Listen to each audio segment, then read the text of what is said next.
ఒక పవిత్ర స్థలాన్ని పాలించడానికి రాజకీయాలు అవసరం లేదని చెప్పే ఒక ప్రభుత్వ ఉత్తర్వు ఉందంటే నమ్మగలరా? విచిత్రంగా ఉంది కదూ! ఈరోజు మనం ఒక పవిత్ర పర్వతం యొక్క తలరాతనే మార్చేసిన అటువంటి ఒక అసాధారణమైన అధికారిక పత్రాన్ని చూడబోతున్నాం. ఒక్కసారి ఆలోచించండి.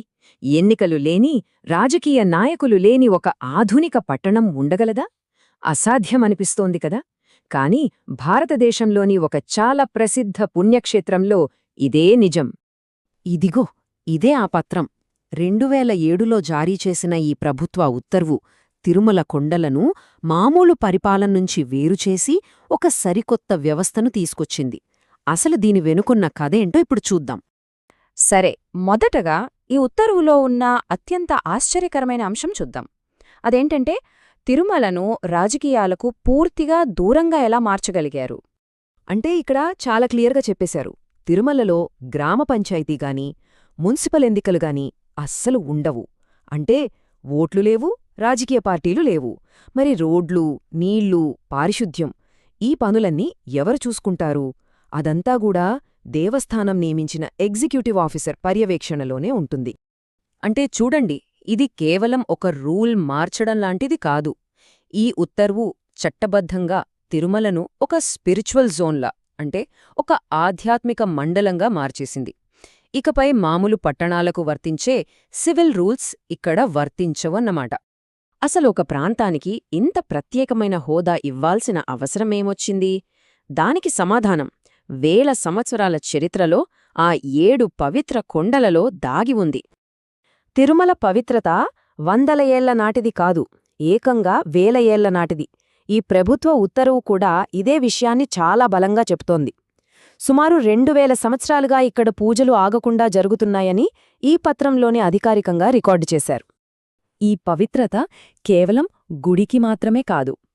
ఈ ఉత్తర్వు ప్రముఖ పండితుడు డాక్టర్ ఎన్ రమేశన్ గారి మాటలను కోట్ చేస్తూ, తిరుమల అంటే 7 కొండల సమూహమని, అందులో ప్రతి కొండ కూడా పవిత్రమైనదేనని స్పష్టం చేసింది.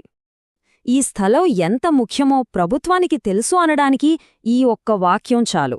ఇదే ఉత్తర్వులో తిరుమల ఆలయాన్ని ప్రపంచంలోని అత్యంత పురాతన హిందూ దేవాలయాలలో ఒకటిగా అధికారికంగా గుర్తించారు. ఇది చాలా పెద్ద విషయం. మరి ఇంతటి చారిత్రక ప్రాధాన్యత ఉన్న స్థలాన్ని కాపాడటానికి ప్రభుత్వం ఎలాంటి చట్టపరమైన ఏర్పాటు చేసింది? దానికోసం వాళ్ళొక కొత్త పదాన్ని, ఒక కొత్త హోదాను సృష్టించారు.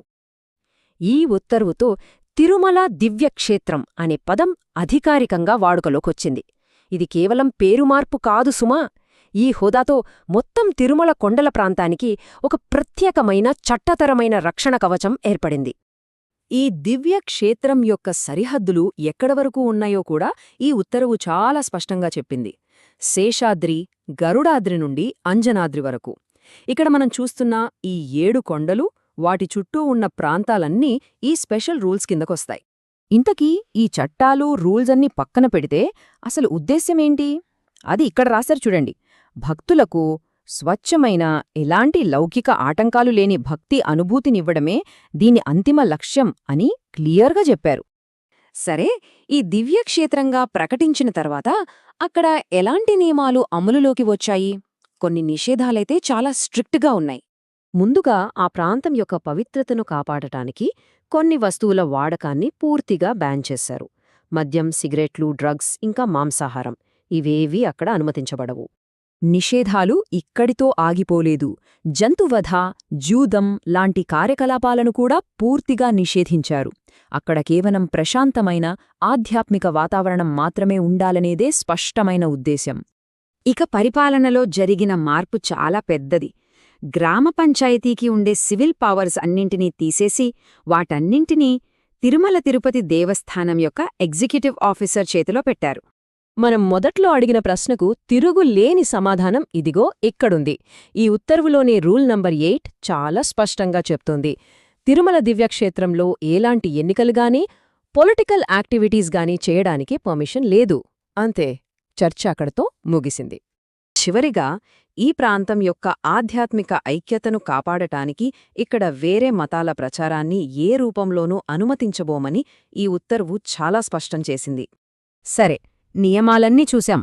చరిత్రను కూడా అర్థం చేసుకున్నాం. మరి ఈ ఉత్తర్వు యొక్క అంతిమ లక్ష్యమేమిటి? ఈ వారసత్వాన్ని చట్టంతో ఎలా ముడిపెట్టారు? ఈ ఉత్తరవు చివర్లో ఉన్న ఆదేశం దీని శాశ్వతత్వాన్ని చెబుతుంది. ఇది ఏదో తాత్కాలిక ఏర్పాటు కాదు. ఈ 7 కొండల పవిత్రతను శాశ్వతంగా కాపాడటానికి అవసరమైన అన్ని చర్యలు తీసుకోవాలని ఇది క్లియర్గా ఆదేశిస్తుంది. మొత్తం ఈ ఉత్తర్వు సారాంశమంతా ఈ ఒక్క వాక్యంలో ఉంది. శాంతి, ప్రశాంతత, భద్రతలను కాపాడుతూ ఈ టైమ్లెస్ కల్చరల్ హెరిటేజ్ను అంటే కాలాతీత సాంస్కృతిక వారసత్వాన్ని కాపాడటం ఇదే దీని ఫైనల్ గోల్. ఇదంతా మనల్ని ఒక పెద్ద ప్రశ్నకు తీసుకొస్తుంది. ఒక ప్రదేశం కోట్లాది మంది నమ్మకాలతో ముడిపడి ఉన్నప్పుడు అక్కడి నియమాలను ఎవరు నిర్ణయించాలి? ప్రభుత్వమా? ఆలయ నిర్వాహకులా? లేక భక్తులా? ఈ అసాధారణ ఉత్తర్వు ఈ చర్చను ఎప్పటికీ సజీవంగా ఉంచుతుంది.